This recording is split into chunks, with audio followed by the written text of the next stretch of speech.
Welcome to The Explainer. I am absolutely thrilled you're joining me today because we are embarking on a highly structured, honestly awe-inspiring journey through time. We're taking a close look at one of the world's most complex, enduring, and just plain fascinating civilizations, India. To truly understand the modern Indian nation, its vibrant economy, its incredibly diverse culture, its geopolitical weight, you can't just look at the present. You really have to look at the deep, deep chronological scaffolding that built the whole shebang. So we're going to map out this timeline together, breaking down the massive sweep of history into clear, digestible, and visually engaging eras. But here's the thing. It's kind of the ultimate historical puzzle, right? How do you compress over 5,000 years of continuous human history into a single timeline without completely losing your mind? I mean, we're dealing with the rise and fall of massive empires, profound philosophical revolutions, some truly devastating disruptions, and an incredible fight for freedom.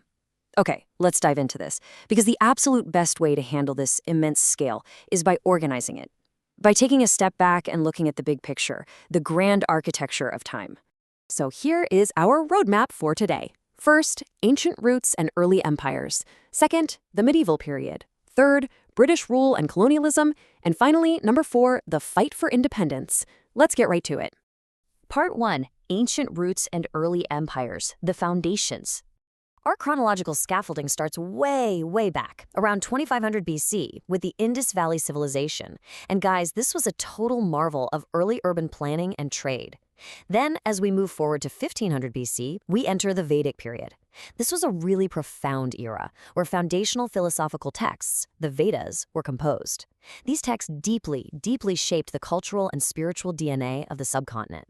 Fast forward to 322 BC, and we see the rise of the Mauryan Empire.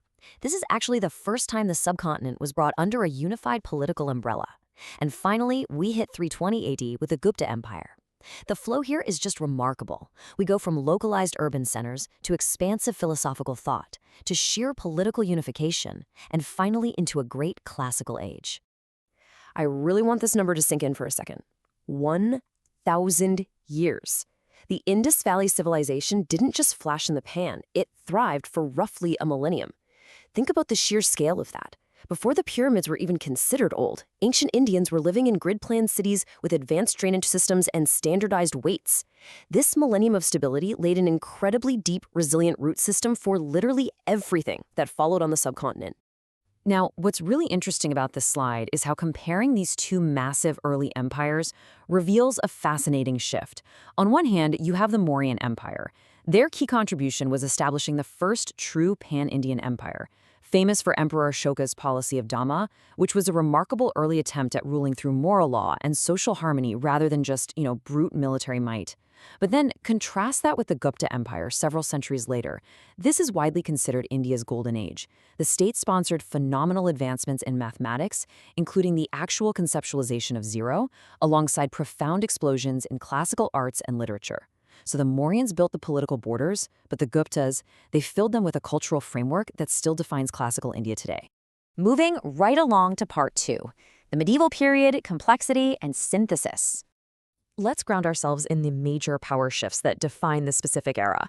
Starting around 750 AD, we see the tripartite struggle. These are regional dynasties locked in a prolonged contest for control of northern India. But the real structural change, that happens at our next two dates. In 1206 AD, the Delhi Sultanate is established, anchoring a totally new locus of power in the north. And then, in 1526 AD, we see the arrival of the Mughal Empire, which would go on to reshape the very fabric of the subcontinent over the next few centuries. The defining characteristic of this entire era is this concept of cultural synthesis. What does that mean? Well, it is the blending of deeply rooted indigenous Indian traditions with Islamic and Central Asian influences. And this wasn't just some top-down political change, it was an artistic and administrative revolution. When you look at modern India today, I'm talking about the food, the music, globally recognized architecture like the Taj Mahal, and even various linguistic evolutions, you are looking at the direct, pulsating legacy of this medieval synthesis. It's an incredible historical anchor for us to keep in mind. We can objectively summarize the vast contributions of these ruling powers without taking any sides here.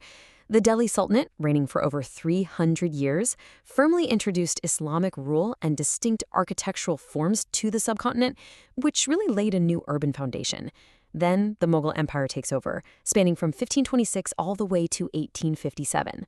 Their major impact was creating a highly centralized, sophisticated administration and, this is key, generating massive economic wealth. Under the Mughals, India became an absolute powerhouse of global manufacturing, producing a staggering percentage of the entire world's GDP. Which brings us to part 3, British rule and colonialism, the Great Disruption. The progression of this disruption happens in very distinct phases. In 1757, the Battle of Plassey marks the moment a British corporate entity, the East India Company, gains a crucial territorial and political foothold in Bengal. Exactly 100 years later, in 1857, the subcontinent erupts in the Great Revolt, which was a massive uprising against company rule. The immediate fallout of that? Well, in 1858, power is transferred entirely. Crown rule begins, and India is formally absorbed as the jewel in the British Empire. And this brilliantly illustrates an immense paradigm shift. Let's look at the contrast.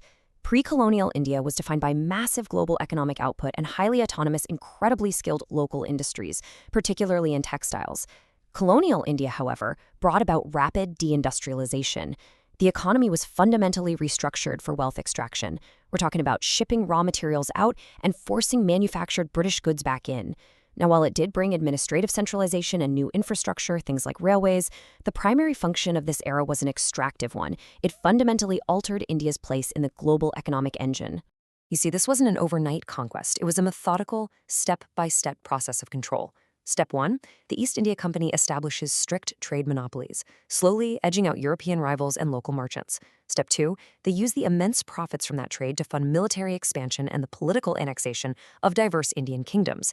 Step 3, once that territory is secured, we see the imposition of British administrative, educational, and legal systems.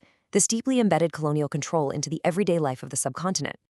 Finally, we reach part 4, the fight for independence, and nation awakens. The momentum of the freedom struggle really starts to accelerate here. In 1885, the Indian National Congress is formed, providing an organized political platform. By 1920, the struggle shifts from, elite petitioning, into the streets, with the mass mobilization of the non-cooperation movement. The intensity peaks in 1942 with the definitive Quit India movement, a final, unyielding demand for the British to leave. And finally, 1947, independence is achieved. So the crucial point is understanding how these specific factors synergized to finally break colonial control. It wasn't just one thing. It was the organizational structure provided by the Indian National Congress. It was the sheer genius of Mahatma Gandhi's mass mobilization, bringing literally millions of ordinary citizens into the freedom struggle through nonviolent resistance. It was the ideological shift to demanding Purna Swaraj, complete and total independence, nothing less. And all of that was coupled with post-World War II global pressures that severely weakened the British Empire's ability to hold on to its colonies. All these elements combined to create a completely unstoppable force. Which brings us to the culmination of this 5,000-year historical journey. On the eve of independence in 1947, India's first Prime Minister, Jawaharlal Nehru, delivered these iconic words. "At the stroke of the midnight hour, when the world sleeps, India will awake to life and freedom." It is a profoundly moving quote. It didn't just mark the end of colonial rule, it officially announced the birth of the modern Indian nation-state, a nation finally ready to take its destiny back into its own hands. We have covered an immense amount of ground today, from ancient urban planners to medieval synthesizers, through profound colonial disruption, all the way to an awe-inspiring fight for freedom. And it leaves us with this vital question. With 5,000 years of resilience, adaptation, and synthesis woven directly into its DNA, how will this unbroken chronological chain shape India's future on the global stage? Remember, history isn't just stuck in the past, it's the momentum carrying us forward. Thank you so much for diving deep into this timeline with me today.